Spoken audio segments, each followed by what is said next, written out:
बंगाल के रिजल्ट को ममता बनर्जी ने सुप्रीम कोर्ट के अंदर चैलेंज कर दिया है और इस चैलेंज में सीजीआई ने ये कह लें कि शुरुआती एक बड़ी जीत ममता बनर्जी को दे दिया। क्या कुछ मामला है? क्या बीजेपी सरकार पश्चिम बंगाल में गिर जाएगी? क्या पश्चिम बंगाल में फिर से चुनाव होगा? दोबारा इस तरह की कुछ प्रक्रिया होगी? देखिए, इस खबर में यही आपको बताने का काम करेंगे। ममता बनर्जी, आप जानते हैं एसआईआर में 90 लाख से ज्यादा नाम पश्चिम बंगाल में काट दिए गए। ये नाम जो 90 लाख कटे, वो तो कहा जा रहा है कि वो नाम है जो मर गए या एड्रेस बदल लिए, वो नाम है। लेकिन 28 लाख ऐसे नाम थे जिनके पास पूरा कागज था, फिर भी वोट नहीं गिरा पाए क्योंकि समय सीमा कम रह गई थी। तो ममता बनर्जी ने इस रिजल्ट को, जो बंगाल का रिजल्ट आया, इसे चैलेंज फिर से आज सुप्रीम कोर्ट में कर दी और वो कही कि जहां जहां एसआईआर में नाम कटे हैं ज्यादा, वहां वहां बीजेपी जीती है, वहां वहां टीएमसी हारी है। और 31 सीट तो साफ साफ ऐसी है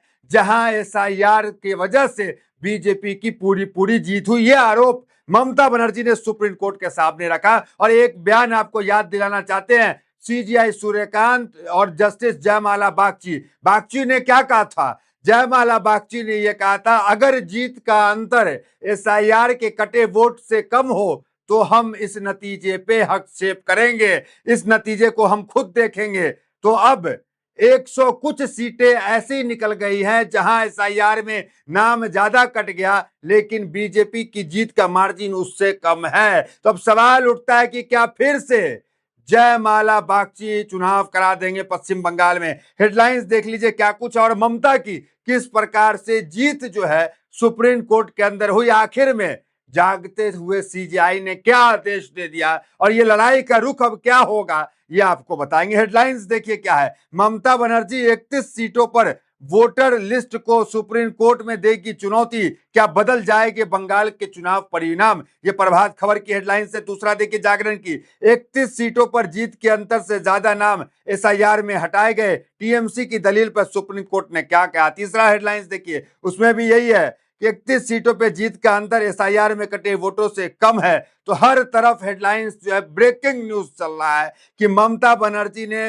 बंगाल चुनाव के रिजल्ट को चैलेंज कर दिया और 31 सीट तो ऐसा है जहां एसआईआर से जो नाम कटे उससे कम है। मामूली बात में अगर आपको समझाए तो हर सीट पे बीजेपी को 30,000 से ज्यादा वोटों से जीतना था। अगर उस 30,000 वोटों से जहां बीजेपी कम से जीती है, वहां जयमाला बागची के कहे के अनुसार फिर से चुनाव होगा, फिर से जो है वोटिंग होगा, रीपोलिंग होगा।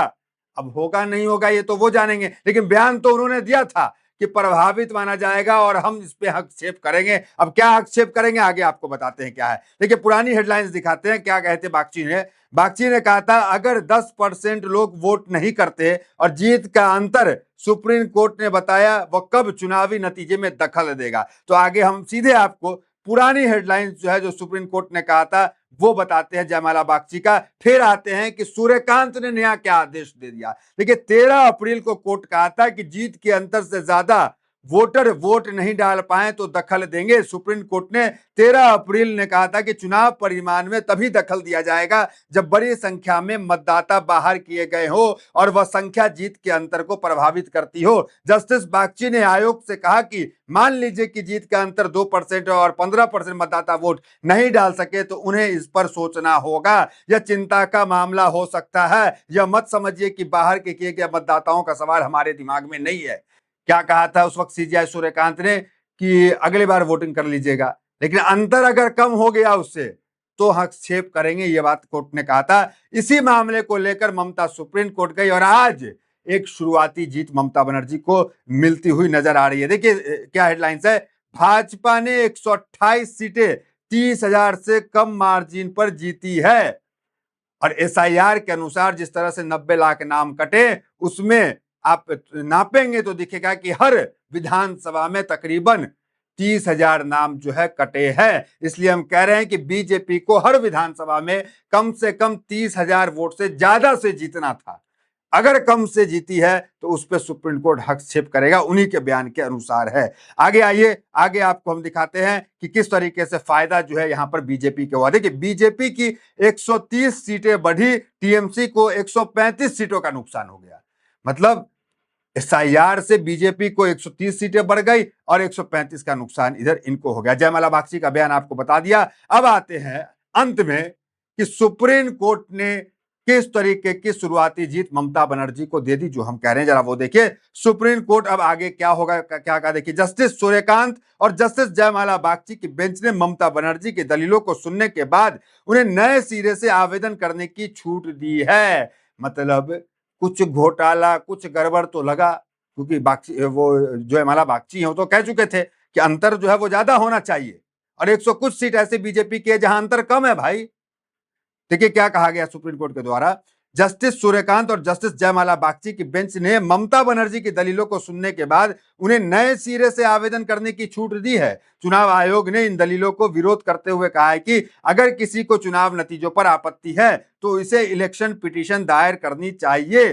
तो कुल मिलाकर अब ममता बनर्जी जो है इलेक्शन पिटीशन दायर करे, ये छूट जो है वो दे दिया गया है। एक नए सिरे से पिटीशन डाला जाए और उस पिटीशन की डालने की छूट जो है वो सुप्रीम कोर्ट ने दिया। सुप्रीम कोर्ट ने ममता बनर्जी के दलील को फजूल दलील नहीं माना, उनकी दलील को नोट किया और नए तरीके से पिटीशन डालने की बात कही। बाकी हमने आपको जयमाला बागची का पुराना बयान दिखाया, वो पोस्टर भी आप देख सकते हैं कि आप जयमाला बागची कह रहे थे यदि पश्चिम बंगाल चुनाव में जीत का अंतर बाहर किए गए मतदाताओं की संख्या से अधिक है तो चुनाव परिणाम प्रभावित माना जाएगा। ये, और उन्होंने ये भी कहा था कि ये मत समझिए कि हमारी नजर उस पर नहीं है। अब क्या सुप्रीम कोर्ट जस्टिस बागची जब नतीजे आ गए, टीएमसी हार गई, बीजेपी को एसआईआर से फायदा हुआ, तो क्या कोई कदम उठाएंगे? ये तो सवालिया निशान है ही। वहीं अगर ममता बनर्जी की बात कर ले तो ममता बनर्जी साफ साफ संकेत दे रही हैं, साफ साफ कह रही हैं, कहीं से भी नहीं लग रहा है कि ममता हार गई, ममता थक गई, ममता घर बैठ गई। ममता ने साफ कहा है कि मैं आजाद पंछी हो गई हूं, शेर की तरह लड़ूंगी, इस्तीफा नहीं दूंगी, हम जनादेश से नहीं साजिश से हारे। कलकत्ता में बीजेपी कार्यकर्ताओं की हत्या भी हुई, उसको लेकर ये हेडलाइन है। तो कुल मिलाकर देखिए वहां तो बंगाल के अंदर जब भी चुनाव होता है हिंसा होती है। बीजेपी कार्यकर्ता की हत्या हुई, शुभेंदु अधिकारी के पीए की हत्या हुई, टीएमसी के कई कार्यकर्ता की हत्या हुई, टीएमसी के कई जो है वो ऑफिस को जला दिया गया, खाक कर दिया गया।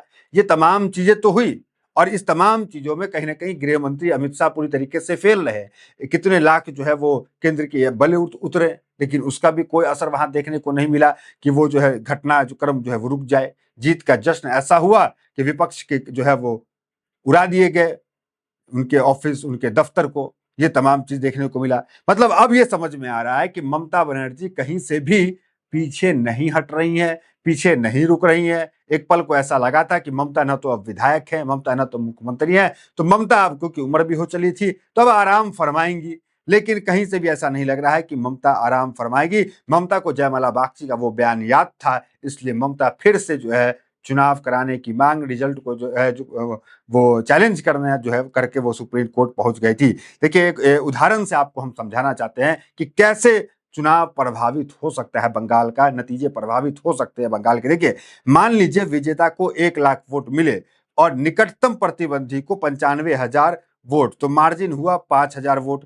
अगर हटाए गए वोट 5,000 से कम है तो असर नहीं, लेकिन ज्यादा है तो नतीजे पर असर पड़ेगा। देखिए अगर आप जीत का अंतर देखेंगे तो किसको कितना वोट मिला, जरा आपको हम वो बता देते हैं, किसको कितना करोड़ वोट मिला, तो बहुत कम अंतर है, 5 से 6% का ही अंतर है। लेकिन सीटों का अंतर बहुत ज्यादा है, जरा वो देखिए किसको कितना वोट मिला। देखिए भाजपा को कुल 2,92,24,804 वोट मिले हैं इस बार के चुनाव में। कितना मिला? 2,92,84,24,804 वोट मिले।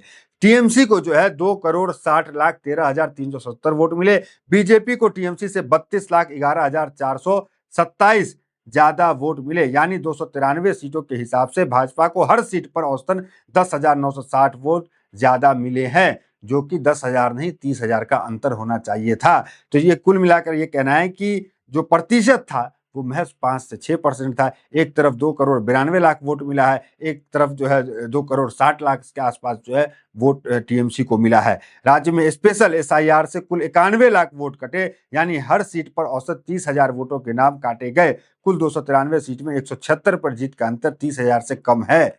तो ये बातें, जीत का अंतर जो है, जो जिस हिसाब से नाम काटे गए हर विधानसभा में 30,000 से ज्यादा जो जहां जीतती वहीं बीजेपी मानते कि हाँ भाई, इसकी अपनी फैन फॉलोइंग है, यहाँ जो मोदी जी का डंका बज रहा था, लेकिन ऐसा वहां नहीं होता दिख रहा है। आप क्या कहेंगे? क्या जयमाला बागची अपने बात पे अमल करेंगे? क्या जो 31 सीटों पे जो चुनाव रीपोलिंग की बात हो रही है, 31 सीटों पे जो चैलेंज किया जा रहा है एसआईआर के माध्यम से ममता बनर्जी द्वारा, क्या उसे सुना जाएगा? हालांकि सीजीआई ने एक शुरुआती जीत जरूर दी है कि नए सिरे से इसको लेकर के पिटीशन को आप आइए। इस खबर को आप कैसे देखते हैं, कमेंट में जरूर बताएं। और क्या लगता है, भाजपा की जीत जो है वो असली जीत है? क्या ये कोई साइंटिस्ट जो है इसके पीछे कोई चाणक्य तो नहीं है? क्या कहें, कमेंट जरूर करें।